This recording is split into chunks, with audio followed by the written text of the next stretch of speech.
बिस्मिल्लाहिर्रहमानिर्रहीम। Dear student, अस्सलाम वालेकुम। कोर्स टाइटल है differential equations, power series and Laplace transform. Lecture number 19। Topic है लैप्लास ट्रांसफॉर्म। सबसे पहले हम इसके बेसिक आइडिया की तरफ हम तवज्जो करेंगे कि लैप्लास ट्रांसफॉर्मेशन है क्या। बेसिकली ट्रांसफॉर्मेशन क्या है? देखिए, ट्रांसफॉर्मेशन का मतलब ये है कि किसी भी फंक्शन को एक शेप से दूसरी शेप में चेंज कर देना। मिसाल के तौर पर जब भी आप कोई प्रोडक्ट बनाते हैं तो उसके लिए जो बाई प्रोडक्ट इस्तेमाल करते हैं वो बाई प्रोडक्ट एक ख़ास मरहले से गुज़रने के बाद ट्रांसफॉर्म हो जाती है और उसे प्रोडक्ट बन जाती है। ठीक है, तो मिसाल के तौर पर आप जो है कोई भी मशीन का पुर्जा बनाते हैं तो सबसे पहले जो होता है आप लोहे को मेल्ट करते हैं। जब वो मेल्ट हो जाता है उसको मुख्तलिफ डाइज वगैरह होती है जिसमें डालकर आप एक ख़ास शक्ल दे देते हैं, वो ट्रांसफॉर्मेशन लग जाती है। बिल्कुल इसी तरीके से जो कि हम कैलकुलस में पढ़ चुके हैं, डेरिवेटिव, इंटीग्रेशन, ये सारी की सारी ट्रांसफॉर्मेशन हैं। ठीक है, जो फंक्शन होता है, फंक्शन बजाते खुद भी ट्रांसफॉर्मेशन होता है। ठीक है, तो इसी चीज़ को आज हम जो है वो स्टडी करने जा रहे हैं।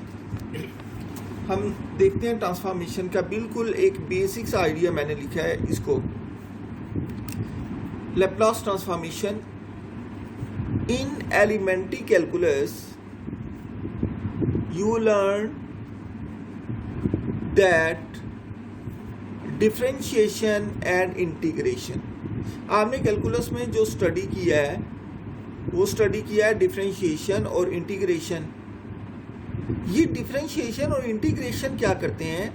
ये फंक्शन को, एक फंक्शन को दूसरे फंक्शन में ट्रांसफॉर्म कर देते हैं। इसको मैंने मुख्तलिफ यहाँ एग्जाम्पल के साथ समझाने की कोशिश की है कि example given the function F of X is equal to X square is transformed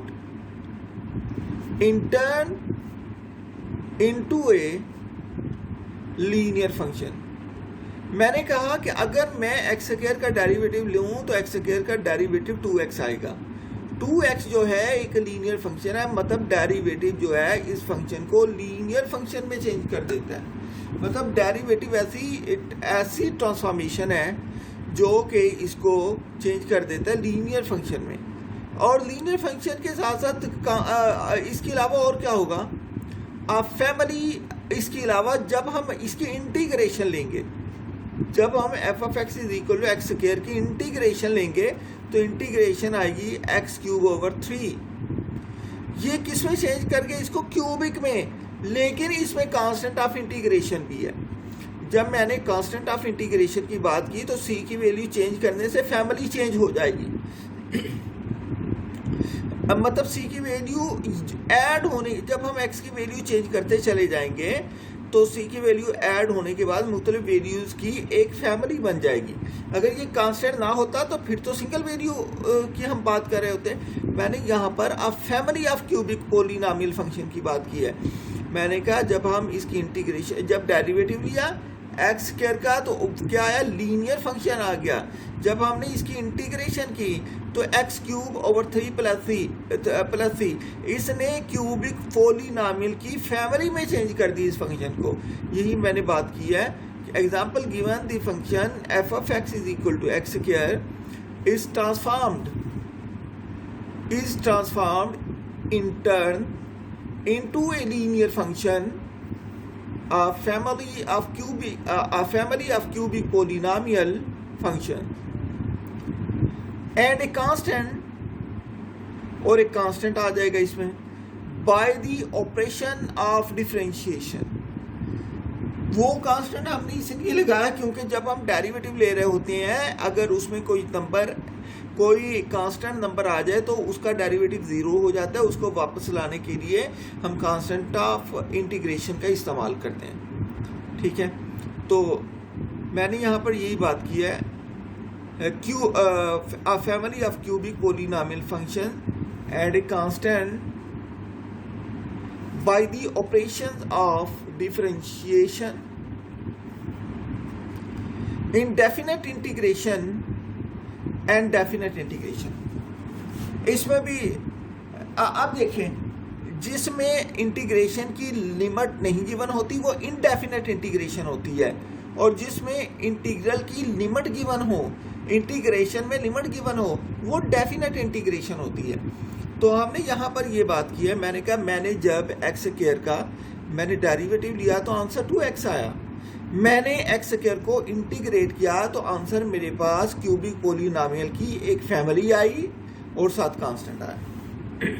लेकिन मैंने जब इसकी लिमिट 0 से 3 ले ली, फंक्शन वही है, इंटीग्रल कौन सा आ गया, डेफिनेट आ गया, तो आंसर जो आया इसका लिमिट पुट करने के बाद वो 9 आया। मैं मतलब ये कि मैंने x³/3 में लिमिट पुट कर दी है 0 से 3, upper limit minus lower limit, मतलब डेरिवेटिव लगाने से लीनियर फंक्शन आया, इंडेफिनेट इंटीग्रेशन लेने से फैमिली ऑफ क्यूबिक पोलिनोमियल आ गई, और जब मैंने डेफिनेट इंटीग्रल अप्लाई किया तो मेरे पास एक कांस्टेंट नंबर आ गया। मतलब ये 3 किस्म की ट्रांसफॉर्मेशन है।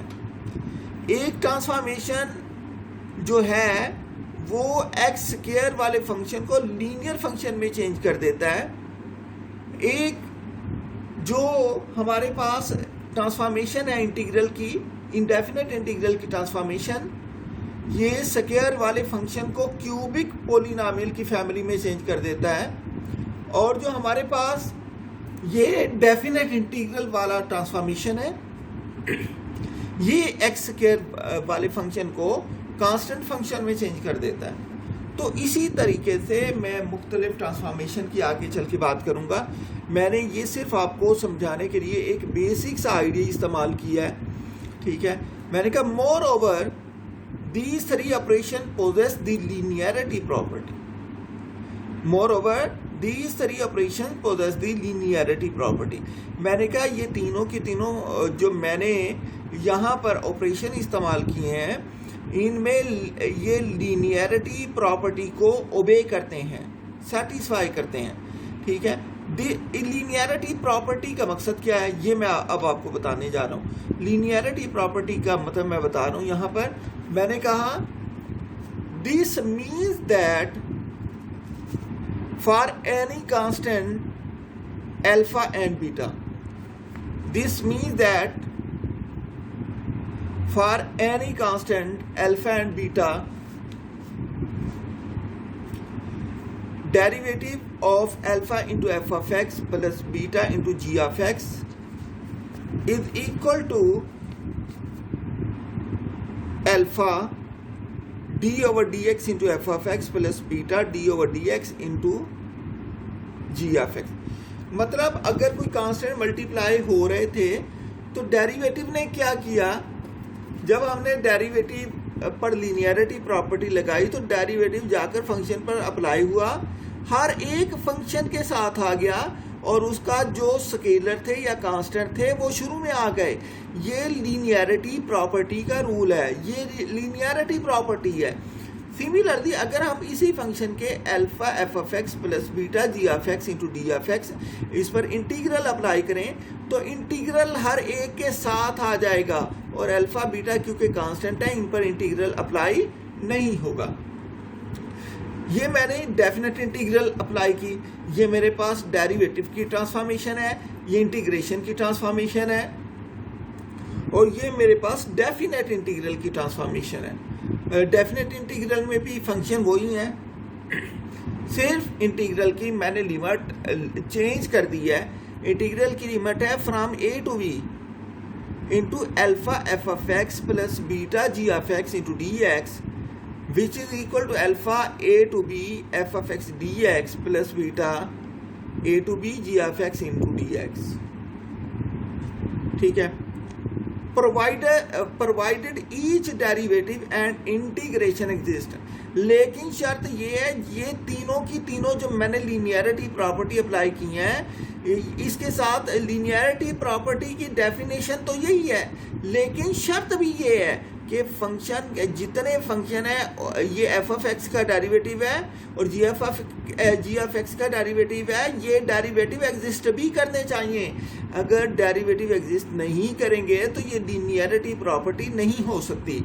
सिमिलरली जब मैंने इंटीग्रेशन की बात की है, मैंने एफ ऑफ एक्स की इंटीग्रेशन की बात की है, मैंने जी ऑफ एक्स की इंटीग्रेशन की बात की है, तो यहाँ पर भी शर्त यही है कि इन फंक्शन की इंटीग्रेशन एग्जिस्ट करेगी तो ये लीनियरिटी प्रॉपर्टी होगी। अगर इनकी इंटीग्रेशन एग्जिस्ट नहीं करेगी तो ये लीनियरिटी प्रॉपर्टी नहीं हो सकती। बात क्लियर हो गई जी? ठीक है, अब हम मजीद देखते हैं। अब हम बात करते हैं जब फंक्शन एक वेरिएबल में ना हो, फंक्शन दो वेरिएबल में आ जाए। हमारा बेसिक पर्पस यही है, हम इसी को डिस्कस करना चाहते हैं, जब हमारे पास फंक्शन दो वेरिएबल के अंदर आ जाए। मैंने कहा if F of X Y is a function of two variables then a definite integral of f with respect to one of the variables leads to a function of the other variable example given by keeping y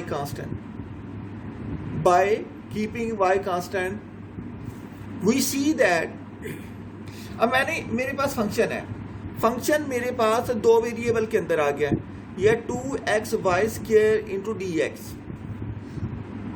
मैं क्या करने जा रहा हूं, मैं इसे integrate कर दूंगा एक वेरिएबल के लिहाज से, जो इसका आंसर आएगा वो दूसरे वेरिएबल में आ जाएगा।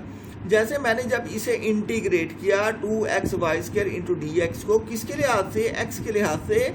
लिमिट जहां मैंने 1 से 2 ली ताकि एक वेरिएबल ख़त्म हो जाए। एक वेरिएबल जिसके लिहाज से मैंने इंटीग्रेट करना है, उस वेरिएबल की लिमिट होगी और दूसरा वेरिएबल हम एज ए कांस्टेंट कंसीडर करेंगे, लेकिन वो है वेरिएबल। तो इसका आंसर जो आएगा वो 3y² आएगा।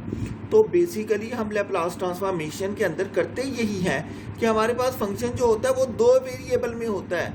हम एक वेरिएबल के लिहाज से उसे इंटीग्रेट कर देते हैं और दूसरे वेरिएबल को फिक्स कर देते हैं, तो जो आंसर आता है वो दूसरे वेरिएबल में आ जाता है, और दूसरे वेरिएबल और सिंगल वेरिएबल में आता है। यही कंसेप्ट है लैप्लास ट्रांसफॉर्मेशन का। अब इसको मैं जर्नली बात करूंगा। Similarly a definite integral such as integral from a to b k of s, t f of t into dt। देखिए इन दोनों में एक वेरिएबल तो कॉमन है, यहाँ भी t है, यहाँ भी t है, दोनों में t मौजूद है। इसके लिहाज से तो इंटीग्रेट कर देंगे, फिक्स किसको करेंगे? s को करेंगे।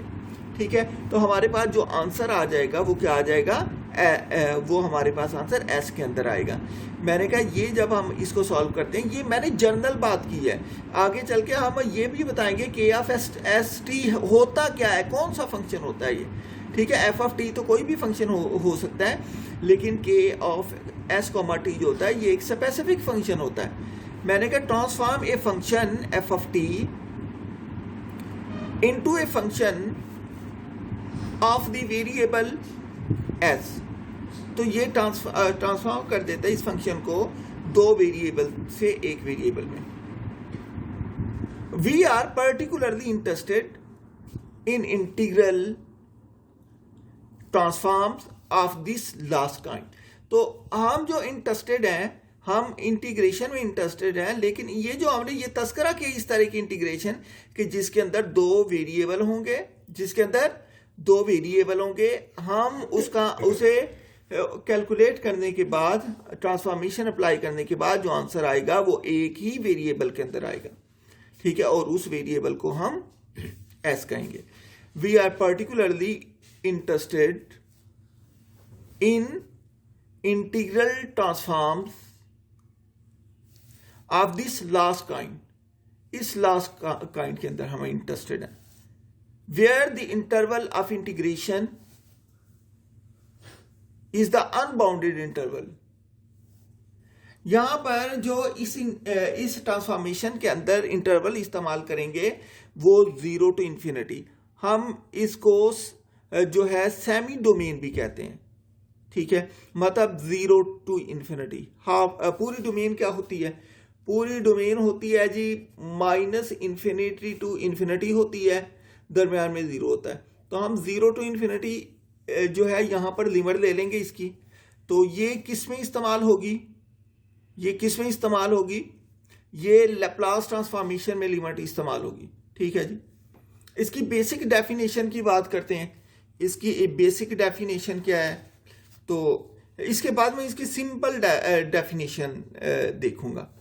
बेसिक डेफिनेशन है जी, if F of t is defined for t is greater or equal to 0, इस केस के अंदर टी 0 हो सकता है, अदरवाइज ग्रेटर देन 0 होगा, टी नेगेटिव नहीं हो सकता, ठीक है। Then the improper integral, improper integral उसको कहते हैं जिसकी लिमिट 0 to इन्फिनिटी हो, मतलब अनबाउंड हो। -इन्फिनिटी टू इन्फिनिटी आ जाए तब भी इंटीग्रल जो होगा वो इम्प्रॉपर होगा, ठीक है। तो यहां पर मैंने जो बात की थी वो मैंने सेमी हाफ डोमेन की बात की थी। तो यहां पर सेमी हाफ डोमेन जो होगी 0 to इन्फिनिटी हो गई। 0 to infinity K of s comma t into f of t d t is defined bye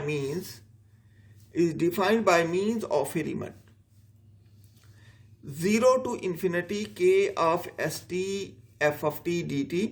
हम क्या करते हैं? हम कहते हैं कि इस इन्फिनिटी पर जो इंटीग्रल है ये अनबाउंड हो सकता है, अनबाउंड होने का खतरा है। तो हम क्या करते हैं? हम उस पर लगा देते हैं कि ये जो लिमिट है ये बी अप्रोचिंग टू सी, ये जो इन्फिनिटी है, इन्फिनिटी से पहले नंबर जो है नंबर बी है और इन्फिनिटी के बिल्कुल करीब नंबर सी है। हम इन्फिनिटी पर उसे इंटीग्रेट करने की बजाय हम इन्फिनिटी से थोड़ा सा पहले, लेकिन याद रखें ये बी जो है ये इन्फिनिटी की नेबरहुड में ही है, ठीक है। तो हम इन्फिनिटी से थोड़ा पहले जो होता है उसे इंटीग्रेट कर देते हैं। ये जो सी है ना, अब ये देखें ये इन्फिनिटी है, आप सी को इन्फिनिटी तस्वर करें। आप यहाँ डायरेक्ट इन्फिनिटी भी लिख दें सी की जगह तो ठीक है ये। तो मैंने कहा बजाय इसके कि मैं इन्फिनिटी पे इसे इंटीग्रेट करूं, मैं इन्फिनिटी की नेबरहुड के अंदर एक नंबर है बी, मैं इसे उस पर इंटीग्रेट कर देता हूं। मैंने इन्फिनिटी से हटाकर लिमिट बी कर दी और सी जो है ये इन्फिनिटी है। आप डायरेक्ट सी की जगह इन्फिनिटी लिख दें। बाकी के into S comma t into f of T into D T. If the limit exist the integral exists. If the limit exists, integral exists or is convergent. मैंने कहा अगर जो है लिमिट एग्जिस्ट करेगी, मतलब इसे इंटीग्रेट करने के बाद जो आंसर आएगा उसमें लिमिट पुट करें, आंसर अनडिफाइंड ना हो, इन्फिनिटी ना आए, तो हम कहेंगे कि लिमिट एग्जिस्ट करती है। मैंने कहा अगर लिमिट एग्जिस्ट करेगी तो इसका इंटीग्रल भी एग्जिस्ट करेगा और इंटीग्रल कन्वर्जेंट होगा। If limit exists, integral exists, then integral is convergent. लेकिन अब बात करें if the limit does not exist, अगर इस इंटीग्रल की लिमिट एग्जिस्ट ना करे, मतलब इन्फिनिटी पर अनबाउंड हो जाए, ठीक है, then the integral does not exist. If limit does not exist, the integral does not exist. Integral भी एग्जिस्ट नहीं करेगा and is said to be divergent. मैंने ये बात की है अगर इस इंटीग्रल की लिमिट एग्जिस्ट कर गई इन्फिनिटी पे तो इंटीग्रल भी एग्जिस्ट कर जाएगा। अगर यहां पर इस इंटीग्रल की लिमिट इन्फिनिटी भी एग्जिस्ट ना की तो इंटीग्रल भी एग्जिस्ट नहीं करेगा। तो यही मैंने बात की है, लिमिट एग्जिस्ट करेगी तो इंटीग्रल एग्जिस्ट करेगा और हम कहेंगे इंटीग्रल कन्वर्जेंट है। लेकिन अगर लिमिट डज नॉट एग्जिस्ट नहीं करेगी, इंटीग्रल भी हम कहेंगे कि एग्जिस्ट नहीं करता और हम कहेंगे कि इंटीग्रल जो है वो डाइवर्जेंट है, इसको सॉल्व नहीं किया जा सकता। The foregoing limit will in general exist for only certain values of variable है। तो मैंने कहा कि जिस लिमिट की हम बात कर रहे हैं ये हम जनरली बात करेंगे, ये एस की सर्टेन वैल्यू के लिए ये लिमिट जो होगी वो एग्जिस्ट करेगी, मतलब सर्टेन वैल्यूज के लिए, मतलब ज्यादातर के लिए करेगी। कहीं एक पॉइंट पर अगर नहीं की तो हम उस पॉइंट को डोमेन में से निकाल देंगे। ठीक है, कहने का मकसद ये है। तो इसके लिए अब लैप्लास ट्रांसफॉर्मेशन के लिए हमने कहा हमारी चॉइस क्या होगी। हम लैप्लास ट्रांसफॉर्मेशन के लिए हम ऐसा करेंगे कि जो के ऑफ एस कॉमा टी है, इसमें जो फंक्शन हम के को लेंगे, इसको कर्नल भी कहते हैं, ये हम लेंगे that is equal to e raise to power minus S t. हमेशा यही लेंगे लैप्लास ट्रांसफॉर्मेशन के लिए। ठीक है, e raise to power minus S t. देखिए इसमें भी दो वेरिएबल हैं, इसमें भी दो वेरिएबल हैं, और ये फंक्शन के वाला फंक्शन कभी भी चेंज नहीं होगा, ये e raise to power minus S t ही रहेगा। ठीक है, gives us an especially important integral transform. ये हमें जो है इंटीग्रल ट्रांसफॉर्मेशन का जवाब मुहैया करता है। मतलब जब हम कर्नल के एफ एस टी को हम e raise to power minus S t देंगे तो ट्रांसफॉर्मेशन हमारे पास जो हो जाएगी वो लैप्लास ट्रांसफॉर्मेशन हो जाएगी। तो लैप्लास ट्रांसफॉर्मेशन की और देखते हैं इसको। मैंने अब क्या हो जाएगा, मैंने कहा जब फंक्शन की हम लैप्लास ट्रांसफॉर्मेशन लेते हैं क्या होता है, let f of t be a function defined for t is greater और equal to 0 then the integral. ये लैप्लास जो है ये इंटीग्रल के लिए है, मतलब Laplace of f of T का मतलब ये है इंटीग्रल आएगा 0 टू इन्फिनिटी तक, e raise to power minus S T आएगा और साथ ये वाला फंक्शन आ जाएगा। जब भी लैप्लास ऑफ एफ टी की बात होगी साथ लैप्लास की जगह integral 0 to infinity E raise to power minus S T आएगा, फिर ये जो फंक्शन अंदर होगा ये मल्टीप्लाई हो जाएगा, इंटू डी टी हो जाएगा। ठीक है, तो मैंने कहा इस सेट टू बी, इसको हम क्या कहेंगे, Laplace transformation of f of T provided the integral convergence. शर्त ये है कि इंटीग्रल कन्वर्ज कर गया, मतलब वो अब इसका आंसर इंफिनिटी ना आया तो ये इसकी लैप्लास ट्रांसफॉर्मेशन है। When the defining integral in asterisk, इस इंटीग्रल की बात कर रहा हूं, कन्वर्जेस, ये कन्वर्ज कर जाए, the result is the function of S, जो आंसर आएगा वो एस में आ जाएगा। In general discussion we shall use a lower case later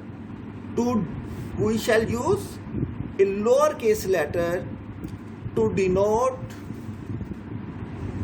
the function being transformed. मैंने कहा जिन फंक्शन की ट्रांसफॉर्मेशन लेनी है उसे हम स्मॉल लेटर से डिनोट करेंगे और लैप्लास ट्रांसफॉर्मेशन लेने के बाद उनको कैपिटल लेटर से डिनोट करेंगे। यही बात किया है, फंक्शन बीइंग ट्रांसफॉर्म्ड